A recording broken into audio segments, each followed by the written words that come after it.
Hey, it's Mark Ferguson with Invest for More, and we're back at another one of our house flips. This one we've done a few videos on, and it's finally done. It's all ready to list. So this is always an exciting video for us because we're done with the house and all of the different things that go on during a house flip. So we'll talk about the numbers, show you what we did, what we didn't do, and I got my new daily driver. So I had an Audi S4 before this, and the kids keep complaining about cramming 3 of them into the back seat all the time to take them to school because we often carpool with the neighbors. So now we got a nicer, newer vehicle, and yes, I finally joined the truck club, and it's a pretty cool truck, although within 8 hours of getting it, I was hauling furniture thanks to my wife. So now I remember why I did not get a truck for all those years, but it still should be a fun car. But this will be about the house, I promise, not the car. So of course, check out investformore.com for much more information on our flips, rentals, being an agent, and all of that good stuff. And we have 8 or 9 books on Amazon, so if you want more in-depth information, check those out as well. So this is a house we bought from the MLS right in the middle of the coronavirus pandemic. I'm getting distracted, sorry. Just gonna show you this real quick. It's a fun little truck. It's a Raptor that's been modified by Hennessy, so that's why they call it the Velociraptor. And my wife makes fun of me because she calls the Velociraptor the ankle biter of dinosaurs, but I'm just ignoring her, and I still think it's a cool truck. So, okay, enough about the truck. This is a house we bought from the MLS during the middle of the coronavirus pandemic. So I know it's still going on, but at that point, everything was locked down, right? We weren't even allowed to show houses. We weren't supposed to leave our house at all. I might have left a little bit since we had an essential business.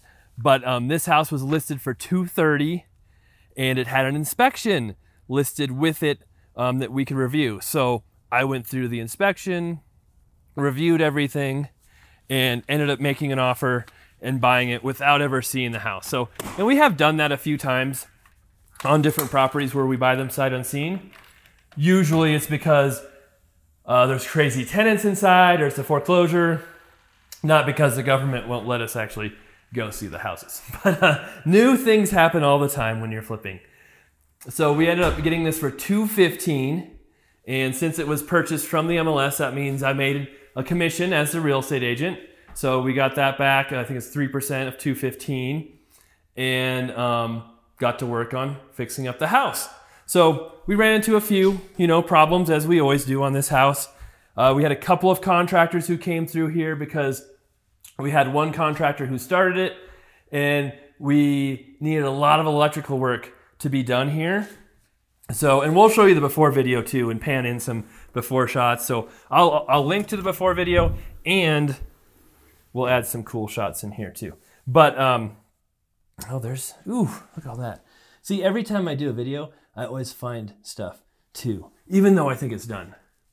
So there's a few things, that's really ugly too, that I always see because whenever I do a video, I never look at the same stuff. And when we're looking through a house and looking at different things, we always tend to find more stuff too. But that's the world of remodeling houses.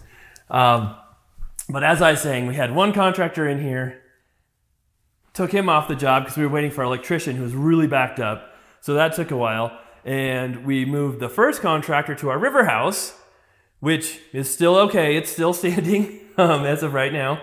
And then moved in a different contractor into here after the electrician was done. And I did do a video complaining about my contractor a few weeks ago on this house and thinking it was closer to being done than it was. And we're still good. We talked about it. I know he was probably pretty annoyed at me for making that video, but there are some times when, things like that have to happen, conversations like that have to happen. And a lot of the stuff that I was annoyed about was already done. Like the doors were here, they're just in the garage. So a lot of the stuff was closer to being done than I thought. So part of it was my fault too. So yeah, so we worked that out. A lot of people are like, oh, you need to fire that contractor, get rid of him. And it really, we have had a lot of videos about firing contractors and getting rid of them, but it's pretty rare for us to actually do that unless the contractor really maliciously screws up or just disappears or gets extremely expensive, stops working. We're not real, crazy, everything has to be exactly perfect. You can't make any mistakes.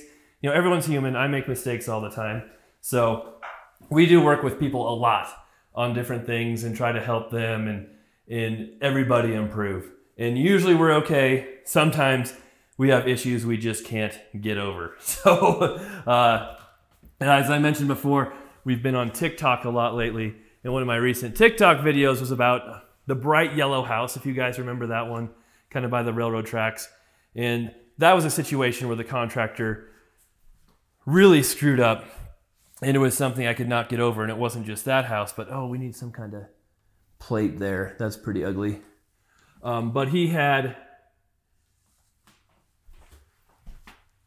done the front foundation, so the front of the house had no foundation. He lifted the house, poured a slab, had an engineer do everything. We moved this water heater. It was in here. I'll show you that here soon. And then we come to find out that the back of the house did not have a foundation either. And we didn't find out until after the house was under contract and their inspection was done. We'd repaired everything. So we had to bring back someone else to lift the house again.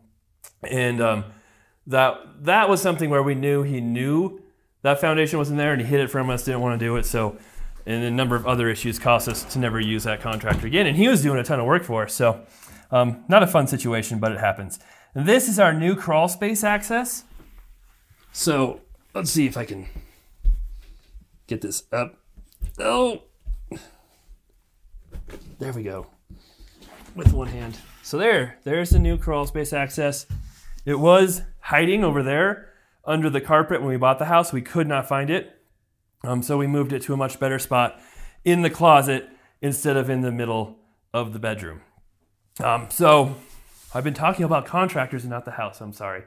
As you can see, we redid the kitchen, redid the bathroom, new doors, new paint, new windows, new light fixtures. We did a lot on this house, but luckily it's not a huge house. And a lot of you ask for the square footage, and it's 1,032 square feet. So that's how big it is. 3-bedroom, 1 bath. It has a really nice garage. We'll show you here too soon.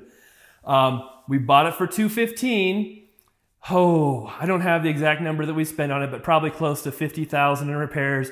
When you figure the roofs, electrical, plumbing, HVAC, we had to add a whole new furnace system because it literally had a space heater right here when we bought it, and that was the only heat for the whole house. So we put in a furnace in the crawl space, ran all new vents. So we spent a lot on this house. We'll have another $25,000 or $30,000 in carrying costs and selling costs, which include paying other real estate agents because I won't sell the house. I won't represent the buyers. Financing costs, property taxes, insurance, utilities, all of that while we own the house. And then we're hoping, we just looked at comps right before I started this video, that we'll be able to sell this for close to $350,000. So it should be a really good flip still. When I first bought it, we were thinking $315,000 to $325,000, but the market has just been crazy over here. And I was being very conservative with that $315,000 to $325,000 price, just because you never know what's going to happen. And we bought it in the middle of coronavirus, so we didn't know if the real estate market would crash or do great. We're trying to be very careful. And the real estate market has been great. So prices are still going up. There just aren't enough houses for everybody who wants to own a house in the area. And I just don't see prices dropping significantly until that changes. So who knows, at some point, maybe I'll just build a bunch of houses and try and change that myself. But I don't see that happening anytime soon. And again, I just peeked at something we probably shouldn't have when we're trying to sell houses. Fireball bottle sitting right there. Maybe if it's a full Fireball bottle, it'd give people incentive and relax them to make an offer. But if it's empty, that doesn't help. And here we did not do much at all. As you can see, we didn't even throw away the sweet chair right there. But, well, a few things still just to clean up, pick up here. So that is the house. As you can see, the yard is not very pretty, but it's October in Colorado. And this weekend, we're supposed to get snow, and it's supposed to be down to 5 degrees. So not a good time of year to put a yard in. And I've said it so many times over and over again that you don't have to have these houses perfect. They'll still sell. There's so few houses for sale right now. People are willing, you know, to buy a house that's nice and then do yard work. I think there's one other house in this town that's been for sale and sold similar in the last few months, and that was a 2-bedroom, 1-bath that sold for $345, and it had a smaller garage. So that's kind of where we're basing our value and what we think it will sell for on. So that's the property. We'll give you guys some updates, probably on the different posts we can do on Instagram, even TikTok, even the YouTube community page on how it goes. And then maybe this will be one of the houses we do a before and after video on too as well. All right, thanks for watching. Really appreciate all the support we get. Love it when you guys like our videos. Love the comments that come in. Love seeing new subscribers. Oh, look, there's another issue right there, of course. All right, take care. Make sure you check out Invest for More for much more information on everything we have going on.